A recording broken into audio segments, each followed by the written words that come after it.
Hello students, welcome to all of you in the Vashishtha education institute. और कैसे हैं आप सभी? मुझे लग रहा है कि आप लोग बहुत हिलेरियस फॉर्म में। थैंक यू स्टूडेंट्स, आपको हिलेरियस फॉर्म में रहना भी चाहिए, लेकिन बेटा थोड़ा सा स्ट्रेस ना पढ़ाई की तरफ भी ले लीजिए, अदरवाइज ये जो टाइमिंग है जो आप लोग देख पा रहे हैं धीरे धीरे स्किप होते चले जा रहे हैं और आपकी पढ़ाई साथ साथ लूज होते चले जा रही है। तो आज आप लोगों के लिए मैं जो बहुत इंपॉर्टेंट टॉपिक है, क्लास 12th में भी इसका बहुत बड़ा यूज होने वाला है स्टूडेंट्स। क्लास 11th में चैप्टर 2 है रिलेशंस एंड फंक्शंस, एक्सरसाइज 2.2 लेंगे। लेकिन इसके अंदर हमारे पास क्या कॉन्सेप्ट है बच्चों? इसमें मैं आपको इसका इंट्रोडक्शन दूंगा, फिर बेसिक कॉन्सेप्ट पे हम लोग बात करेंगे रिलेशन के, उसके बाद representation of relation, representation of set नहीं, रिप्रेजेंटेशन ऑफ रिलेशन कैसे होता है वो हम पढ़ेंगे बेटा। और फोर्थ पॉइंट पे domain, range and codomain find out करेंगे रिलेशन के। और फिफ्थ में questions based on this topic, यानी कि इस रिलेशन टॉपिक पर बेस्ड क्वेश्चंस जो एक्सरसाइज 2.2 के अंदर है बेटा, फिर हम उनको प्रिपेयर करेंगे। तो सबसे पहले हम लोग, ये हमारा टॉपिक है रिलेशन का इंट्रोडक्शन, इसको लेकर के हम लोग डिस्कशन करेंगे बेटा। सबसे पहला जो डिस्कशन होगा वो इस पर होगा, बाकी के पॉइंट्स में अभी के लिए हटा देता हूं। चलिए कुछ देखिए, मैं आपको बात करता हूं इंट्रोडक्शन है क्या। आप लोगों ने अभी प्रीवियस टॉपिक के अंदर जो पढ़ा था that was Cartesian product of two sets, वहीं से निकल के ये रिलेशन आता है, उसी के अंदर से रिलेशन होता है। अच्छा, मान लो मैं थोड़ी देर के लिए उसी को एग्जांपल लेकर के आपको करूंगा क्या। Let set A 1 2 3 and set B is there 2 3 and 4, और हमसे कहा जाए कि find out A cross B, तो बेटा हम क्या करेंगे, इनका कार्टेशियन प्रोडक्ट 1 2 1 3 1 4, ऐसे ही आपको पता है 2 2 2 3 2 4, ऐसे ही 3 2 3 3 और 3 4, ये हमारे सामने इसका बेटा कार्टेशियन प्रोडक्ट हो गया है। ए और बी, टू सेट्स का कार्टेशियन प्रोडक्ट। मान लो वो हमसे कह दिया जाए कि इसमें कुछ ऐसे ऑर्डर्ड पेयर्स को, ये जो हमारा कंप्लीट वन आ रहा है ना, इसको हम कहते हैं ऑर्डर्ड पेयर, जो कि आप पहले से जानते हो। Each one is known as ordered pair, वैसे कार्टेशियन प्रोडक्ट का ये एलिमेंट ही होता है। अच्छा, हमसे अगर कहा जाए कि ऐसे एलिमेंट्स को एक साथ लेकर के चलो, क्या take those ordered pairs where x plus y is equals to 5। मतलब x प्लस वाई का मतलब क्या बेटा? x मीन्स होता है first element of ordered pair, यानी जो आपका ये ऑर्डर्ड पेयर है ना, जो आप देख पा रहे हैं, उसके फर्स्ट एलिमेंट को x से रिप्रेजेंट करते हैं, और y का मतलब होता है बेटा second element of ordered pair. तो क्या बोल रहे हैं, वो ऑर्डर्ड पेयर को ले लो जिन दोनों का सम कितना आता जाए 5। तो जरा ध्यान से देखिए, कुछ ऐसे पर्टिकुलर एलिमेंट्स जिनका सम, देखो 1 + 2 तो 5 नहीं होगा, 1 और 4 मिला करके 5 आ जाएगा। एक तो ये बन गया, 2 और 3 मिला के 5 आ जाएगा बेटा, 2 and 3। ओके, उसके बाद 3 और 2 मिला के सम करके, और आगे चल के कोई और एलिमेंट आपके सामने ऐसा नहीं आ रहा जिनको सम करने पर 5 आए। तो ये कुछ स्पेशल या कुछ पर्टिकुलर ऑर्डर्ड पेयर्स बाहर आगे निकल के। अच्छा, ये क्यों आए, इन्हें हमने इन्हीं को सेलेक्ट क्यों किया? उसने कंडीशन दे रखी थी कि ऐसे ऑर्डर्ड पेयरों को लेकर के आना है कि जहां पे x और y यानी दोनों नंबर्स का जो सम होना चाहिए वो 5 आना चाहिए। तो आप देख पा रहे हैं बेटा, इनमें सभी का जो सम है वो 5 है। 1 + 4 कर लो, 2 + 3 या 3 + 2।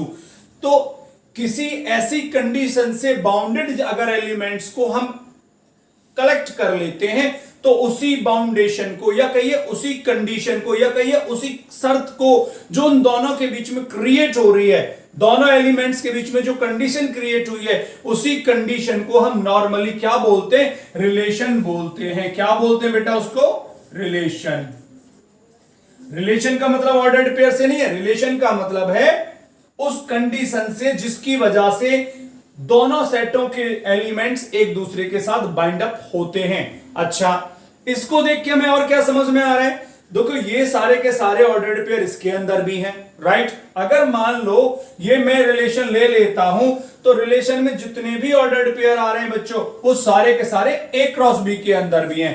तो अगर हमने सबसेट को पढ़ा है तो सबसेट की थ्योरी के अकॉर्डिंग क्या बन गया ये कि R is subset of A cross B, यानी जो रिलेशन है वो कार्टेशियन प्रोडक्ट का सबसेट होता है। क्या इतने से हमें सफिशिएंट हो गया? नहीं, अभी भी हमें रिलेशन की पूरी सेटिस्फैक्शन नहीं मिली है। तो इसको आगे देखते हैं बेटा कि इसमें कैसे क्लियरिटी आपको और मिल पाएगी। चलिए मैं बताता हूं कि इससे बेटर हम और क्या कर सकते थे। यहां पर इसको हटा देते हैं। अभी मैं एक और डिफरेंट एग्जांपल लेता हूं, अब समझना वो डिफरेंट एग्जांपल आपको क्या दिखाएगा। देखो मैंने यहां पर ना दो ग्रुप ले लिए, ठीक? इसके अंदर कौन है? सपोज करिए इसके अंदर है एक्टर्स और इसके अंदर है मूवीज, राइट? अब इसके अंदर मैंने एक्टर्स में ले लिया अमिताभ बच्चन ले लिए मैंने, राइट? उसके अंदर मैंने ले लिए सनी देओल, ठीक है? और इसके अंदर मैंने ले लिया अक्षय कुमार, ठीक?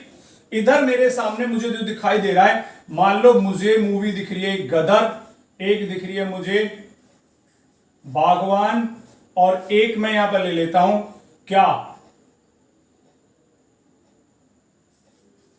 Gabbar is back, right?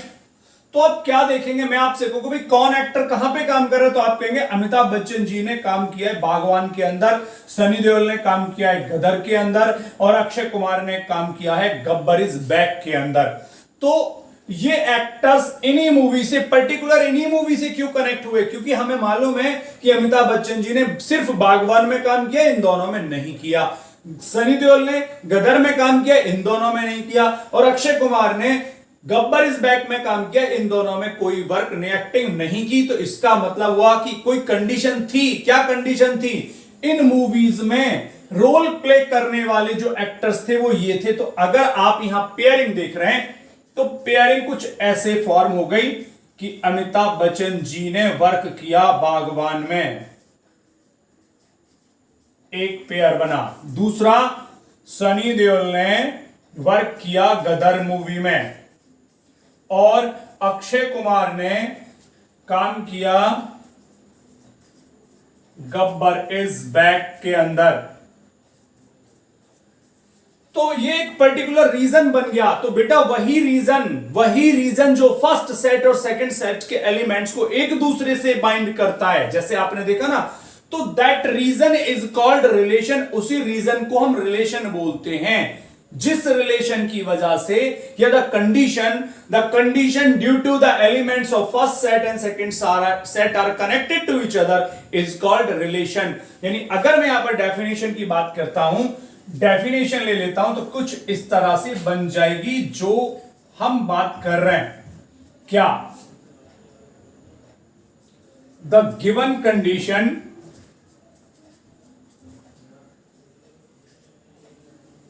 यहां लेते हैं, the given condition due to विच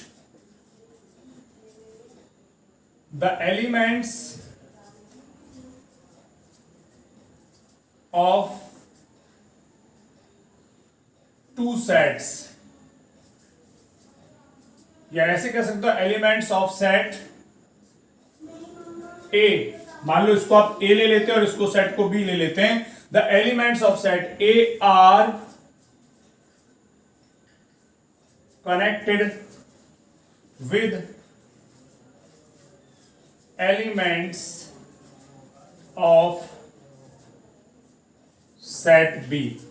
मतलब वो गिवन कंडीशन बेटा जिसकी वजह से ए सेट के एलिमेंट्स बी सेट के एलिमेंट्स के साथ कनेक्ट होते हैं, उस कंडीशन को ही हम क्या कहते हैं, रिलेशन कहते हैं। रिलेशन की डेफिनेशन हो जा रही है, ये है रिलेशन। रिलेशन क्या है, एक्चुअल में वो गिवन कंडीशन है। अच्छा एक बात बताइए, हमारे बीच में जो हमारे एक ह्यूमन जेंट्री है, सपोज करिए मेरे और आपके बीच में क्या रिलेशन है भाई, मैं आपका टीचर हूं, आप स्टूडेंट्स हो, क्यों, क्योंकि मैं आपको टीच कर रहा हूं। तो मेरे और आपके बीच में जो बाइंडिंग है, जो कंडीशन है, वो है एक टीचर और स्टूडेंट की। क्योंकि मैं टीचिंग करता हूं इसलिए मैं टीचर हुआ, तुम मुझसे पढ़ते हो इसलिए तुम स्टूडेंट हुए।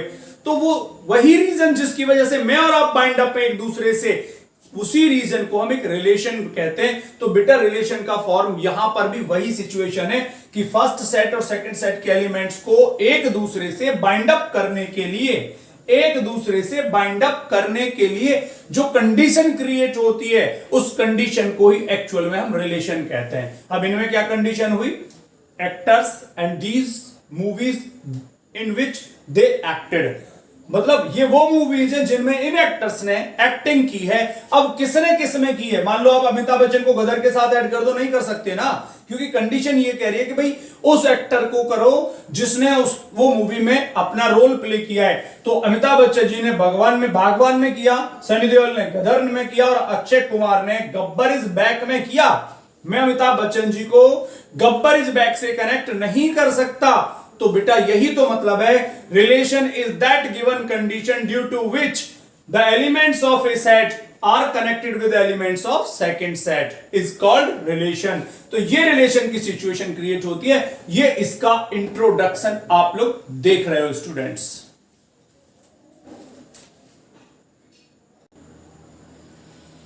चलो बेटा, अभी आप लोगों ने 2 पॉइंट्स को तो स्टडी किया, जिसमें इंट्रोडक्शन था और बेसिक कॉन्सेप्ट भी मैंने मिक्स कर दिया था उसी के साथ। अब हमारे पास जो थर्ड स्टेप आता है, थर्ड पॉइंट के अंदर था रिप्रेजेंटेशन। रिप्रेजेंटेशन ऑफ, यानी किसी रिलेशन को हम कितने तरीके से रिप्रेजेंट कर सकते हैं। तो रिप्रेजेंटेशन में बेटा 3 पार्ट होते हैं इसके मेनली। कौन कौन है वो 3 पार्ट्स, एक हम लिखते हैं इसको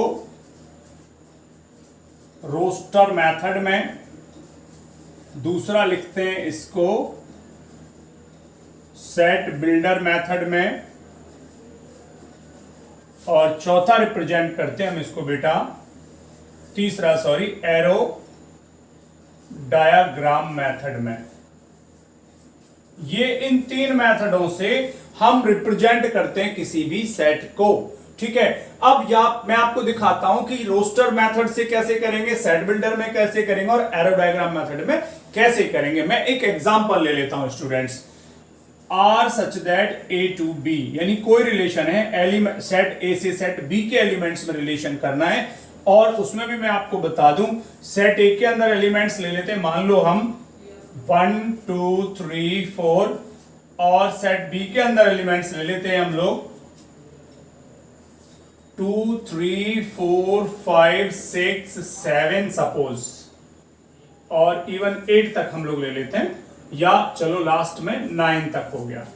अब मान लो एक रिलेशन है, कह रहा है आर, अभी कह रहा है R such that A to B, यानी सेट ए के एलिमेंट्स का सेट बी के एलिमेंट से रिलेशन जनरेट करना है। कैसे, इसका डेफिनेशन है x, y सच दैट, ध्यान देना, x, y such that y is equals to 3x, where x belongs to A and y belongs to B। मतलब आपको ऐसा रिलेशन जनरेट करना है, कैसा कि जो y है, y की वैल्यू x की वैल्यू की ट्रिपल टाइम आए। देखो ध्यान दो, ये x मतलब फर्स्ट एलिमेंट यानी जो हमें सेट A से लेना है, y मतलब सेकंड एलिमेंट जो हमें सेट B से लेना है। तो सेट A से जो भी एलिमेंट लेंगे वो x लेंगे, तो सेट B का जो एलिमेंट होगा वो x के एलिमेंट का कितना होगा, यानी जो फर्स्ट सेट के एलिमेंट का कितने टाइम होगा बेटा, वो ट्रिपल टाइम होगा। तो बात कर रहे थे हम लोग कि इनको रिप्रेजेंट कैसे करते हैं। तो ये जो फॉर्म है जो आपके सामने लिखी हुई है, इसको हम कहते हैं बेटा set builder form. This is known as set builder method. ये सेट बिल्डर मेथड में लिखा हुआ है कोई रिलेशन। अब इसको रोस्टर मेथड में कैसे लिखेंगे, ये तो सेट बिल्डर मेथड हो गया। अब रोस्टर मेथड के लिए क्या करते हैं बेटा, रूल देख लो। तो आपको करना क्या है, मैथमेटिकली इनको कलेक्ट करना है। जैसे सपोज करो आप x के प्लेस पर कौन ले रहे हो, यहां से 1 ले लिया, तो x के प्लेस पर अगर आपने 1 ले लिया तो y के प्लेस पर कौन आएगा, तो आप देख पा रहे हैं y के प्लेस पर जो आएगा वो x का ट्रिपल टाइम आएगा, यानी कि x को यहां रख लो तो 3 बन जा 3। तो अब अगर आप x के प्लेस पर 2 लेंगे तो y के प्लेस पर क्या हो जाएगा, यहां रख दो 2 को, 2 3 जा 6। तो अब हमें समझ आ गया कि जो सेकंड वाला एलिमेंट है बेटा वो फर्स्ट वाले का ट्रिपल आएगा, यानी 3 टाइम्स। अगर मैं यहां पर बेटा 3 लेता हूं तो y के प्लेस पर कौन आ जाएगा, 9 आ जाएगा, ठीक। हाँ, अगर मैं यहां पर 4 लेता हूं तो 4 3 जा 12, जो कि यहां है ही नहीं, तो हम उसको नहीं ले सकते बेटा। तो ये क्या था आपके पास, ये था सेट बिल्डर फॉर्म जो लिखा हुआ है आपके सामने। इसको कहते हैं सेट बिल्डर फॉर्म, जिसमें यानी कि केवल एल्जेब्रिकली थ्योरेटिकल मेथड में लिखा जाता है, और इसको रोस्टर मेथड बोलते हैं क्योंकि इसके अंदर एलिमेंट्स को ऑर्डर्ड पेयर के फॉर्म में लिख दिया जाता है बेटा। और इसमें आता है हमारा थर्ड मेथड, जिसको मैंने आपसे बोला था, थर्ड पार्ट में दिखाता हूं आपको, arrow diagram method. Arrow diagram method बेटा, इस मेथड के अंदर क्या करते हैं, पिक्चर बनाते, तो मैं आपको दिखाता हूं, यहां बना देता हूं। देखो ये रहा सेट ए और ये है आपका set B. Elements of set A are connected with condition R, यानी कि सेट ए और सेट बी के जो एलिमेंट्स है किस कंडीशन से रिलेट करेंगे, इस आर की कंडीशन से। इसके अंदर कौन कौन एलिमेंट है, देखो इसके अंदर है बेटा 1 2 3 और 4, और इसके अंदर है बेटा 2 3 4 5 6, और आप नीचे तक लिख दीजिए पूरे 6 के बाद 7 8 और 9। अब पिक्चर जो बनी आपने देखा कि जो फर्स्ट का एलिमेंट कौन है, वो 3 है। फर्स्ट किससे कनेक्ट करेगा, 3 से। 2 किससे करेगा, 2 करेगा बेटा 6 से, और 3 किससे करेगा, 3 करेगा 9 से। बस ये कनेक्शन बन पाएगा। तो आपके सामने आप लोगों ने जो पिक्चर देखी, ये था हमारा सेट बिल्डर फॉर्म, जिसमें थ्योरेटिकली कंडीशन लिखी होती है। इसको रोस्टर मेथड इसलिए बोलते हैं कि यहां पर हम न्यूमेरिकल फॉर्म में लिखते हैं बेटा। और ये एरो डायग्राम मेथड होता है, इसमें दिखाता है कि कौन एलिमेंट किसके साथ कनेक्टिविटी बना रहा है। अच्छा, एक और बात, एरो डायग्राम मेथड में जब हम इस तरह से लिखते हैं बेटा, तो जो फर्स्ट सेट के एलिमेंट्स हैं इनको कहते हैं प्री इमेजेस, यानी कि 1 2 और 3 हैं वो क्या है, प्री इमेजेस हैं। और जो सेट बी के अंदर एलिमेंट्स आते हैं उनको कहते हैं इमेजेस। क्या बोलते हैं उनको, इमेजेस बोलते हैं। अब इमेजेस में कौन कौन इमेज है, तो आप देख रहे हैं यहां पर 3 6 और 9 इमेज हैं, और 1 2 और 3 कौन है, प्री इमेज है बेटा। अच्छा, ये तो ठीक है, यहां हो गया। आप लोगों ने तीनों मेथड आप लोगों ने देख लिए कि किसी भी रिलेशन को रिप्रेजेंट करने के लिए 3 मेथड आएंगे, roster method, set builder method और एरो डायग्राम मेथड। वो आपके सामने है बेटे, देखिए ध्यान से।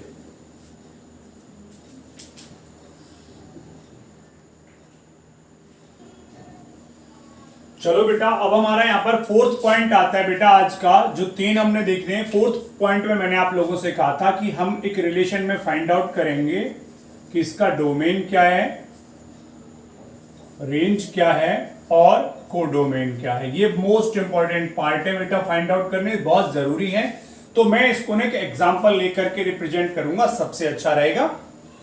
हमारे पास 2 सेट्स हैं। एक सेट है ए, एलिमेंट्स 1 2 3 से लेकर 14 तक एलिमेंट्स है इसके अंदर बेटा, और वो कह रहा है एक रिलेशन है ए से ए के अंदर ही। मतलब क्या हुआ कि जो फर्स्ट सेट है, जो आप ए और बी देख रहे थे, फर्स्ट यानी ए के प्लेस पर भी ए यूज करेंगे, और जो ये बी है उसके प्लेस पर भी हम ए को यूज करेंगे। समझ ये लीजिए कि ये तो ए है ही और ये बी है आपके लिए एक तरह से, यानी कि दोनों सेटों के अंदर जो नंबर ऑफ एलिमेंट्स है, जो एलिमेंट्स है, वो एक ही जैसे एलिमेंट्स रहेंगे। और डेफिनेशन क्या दे रखी है, R is equals to x, y such that 3x minus y is equals to 0, और x और y दोनों ही सेट A से आपको लेने हैं। इस तरह की डेफिनेशन आपको दे दी उसने बेटा। देख पा रहे हैं? तो आपकी इस डेफिनेशन पे सारा दारोमदार है, क्योंकि यही चीज वो है जो हमारे रिलेशन को फॉर्म करती है, और एक्चुअल में ये गिवन कंडीशन ही रिलेशन है बेटा। अच्छा, इसको हम ले लेते हैं जरा, थोड़ा सा कैलकुलेशन करने के लिए मैं इसको क्लियर कर लेता हूं, यहां लेता हूं, चलो वहीं ले लेता हूं अभी। 3x माइनस वाई का वैल्यू 0, तो y का वैल्यू 3x आ गया। तो आपका था ऑर्डर्ड पेयर x, y, तो अब ये आपको कैसा दिखेगा? x तो x है और y के प्लेस पर 3x। ये जो आप दे रहे हैं ना, ये ट्रिपल निशान, इट इज इक्वलेंट टू, मतलब ये और ये इक्वलेंट हैं एक दूसरे के।